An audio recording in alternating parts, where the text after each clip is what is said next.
आज हम बात करेंगे कि एक नॉर्मल पीरियड साइकिल कितने दिनों की होनी चाहिए, क्योंकि काफ़ी सारी लेडीज़ है उन्हें पता नहीं होता उनकी पीरियड साइकिल नॉर्मल है या फिर नहीं है। तो देखिए, वीडियो को लास्ट तक ज़रूर देखिए, आपको अपनी पीरियड साइकिल पता चलेगा कि नॉर्मल है या फिर नहीं है। तो चलिए शुरू करते हैं। देखिए, एक नॉर्मल पीरियड साइकिल ये 28 दिन की होती है।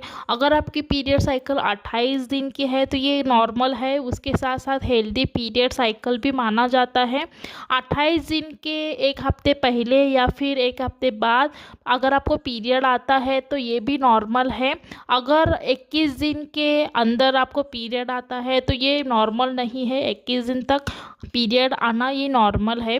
अगर 35 दिन के बाद पीरियड आता है तो ये भी नॉर्मल नहीं है। आप अपने डॉक्टर से कंसल्ट कीजिए, देरी ना करें, क्योंकि कोई भी रीज़न हो सकता है इसका। इसके साथ साथ हम जानेंगे कि पीरियड का फ्लो कितने दिन तक रहता है, या फिर पीरियड का जो ब्लड का जो फ्लो है वो कितने दिन तक रहना नॉर्मल है। तो देखिए, नॉर्मली जो पीरियड आता है और उसका ब्लड का जो फ्लो है वो 7 दिन तक जो रहता है वो नॉर्मल माना जाता है। 2 दिन रहता है या फिर वो भी नॉर्मल माना जाता है। अगर 2 दिन के अंदर आपका जो पीरियड है वो ख़त्म होता है या फिर पीरियड का जो फ्लो है वो बंद हो जाता है या फिर आता ही नहीं, तो ये नॉर्मल नहीं है।